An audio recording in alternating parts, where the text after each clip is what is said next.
দেশের যে অত্যাচার যে ঘটনা ঘটছে এর জন্য আমি বিস্মিত নই। এটা আমরা কোরআন পড়েছি, সুতরাং এই ধর্মগ্রন্থ যারা পড়বেন পড়লে বুঝতে পারবেন যে তারা সঠিক পথ বেছে নিয়েছেন। আমাদের মানুষকে জানতে হবে যে আমাদের দেশ বিভাজন হয়েছিল কিসের জন্য, এটা আমরা জানি না।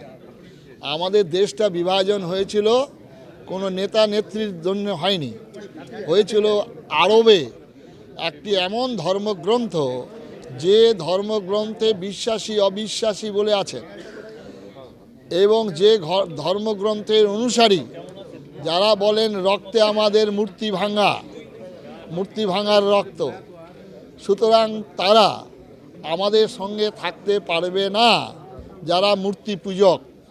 সুতরাং দেশটা ভাগ হয়েছিল এই দ্বিজাতি তত্ত্ব, এবং সুতরাং যেখানে মূর্তি পূজক আর মূর্তি ভাঙার লোক থাকবেন, একদল বিশ্বাসী আর একদল অবিশ্বাসী থাকবে, সেখানে এই লড়াই চলবে থাকবে।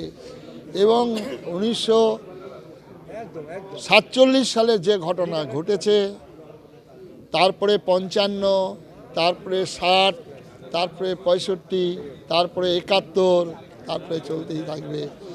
আর যে কজন আছে সংখ্যায়, আগামী দশকের মধ্যে সেটা নিশ্চিহ্ন হয়ে যাবে। এটাই তাদের আগামী দিনের কাছে কি ভবিষ্যৎ বার্তা দেবেন? আগামী দিনের কোনো ভবিষ্যৎ বার্তা দেওয়ার কোনো আশ্বস্ত করার কোনো রকম পথ নেই। ভারত সরকার, পশ্চিমবঙ্গ সরকার এবং পার্শ্ববর্তী সীমান্ত যে রাজ্যগুলি রয়েছেন সেই রাজ্যগুলিকে তাদের আশ্রয় দিতে হবে, কারণ আমরা প্রতিশ্রুতিবদ্ধ ছিলাম। আমাদের তদানীন্তনকালের রাজনৈতিক দলের লোকেরা আমাদের সঙ্গে বিশ্বাসঘাতকতা করেছিলেন। তারা অনুপ্রবেশকারী নয়, তারা হচ্ছেন শরণার্থী। ধর্মের কারণে, ধর্ম রক্ষার কারণে তাদেরকে পালিয়ে আসতে হয়েছে আমাদের এই বাংলাদেশে। সুতরাং আমরা পশ্চিমবঙ্গের মানুষ, ত্রিপুরার মানুষ, আসামের মানুষ, আমাদেরকে তাদের আহ্বান জানিয়ে আমাদের রাজ্যে তাদেরকে স্থান দিতে হবে। এইটাই দাবি থাকবে, না হলে তারা থাকতে পারবে। 26-এর বার্তা কি দেবেন? 26-এর বার্তা, যে বেদে আমাদের যে কথা বলেছিলেন, উপনিষদে যে কথা বলেছেন, চৈতন্য মহাপ্রভু যে কথা বলেছেন সংঘশক্তি কলৌযুগে, 26-এর বার্তা সেটাই। হিন্দুর বিদ্যা আছে, বুদ্ধি আছে, অর্থ আছে, শক্তি সামর্থ্য যথেষ্ট আছে, খালি নেই শুধু একতা। সেই একতার অভাবে আজকে আমাদের এই অবস্থা।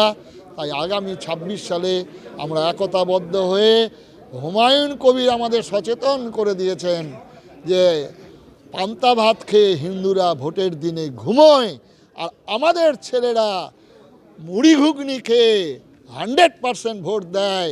সেই বার্তাই আজকে আমাদের হিন্দুদের 26 সালের বার্তা রইল। শেষ। নমস্কার।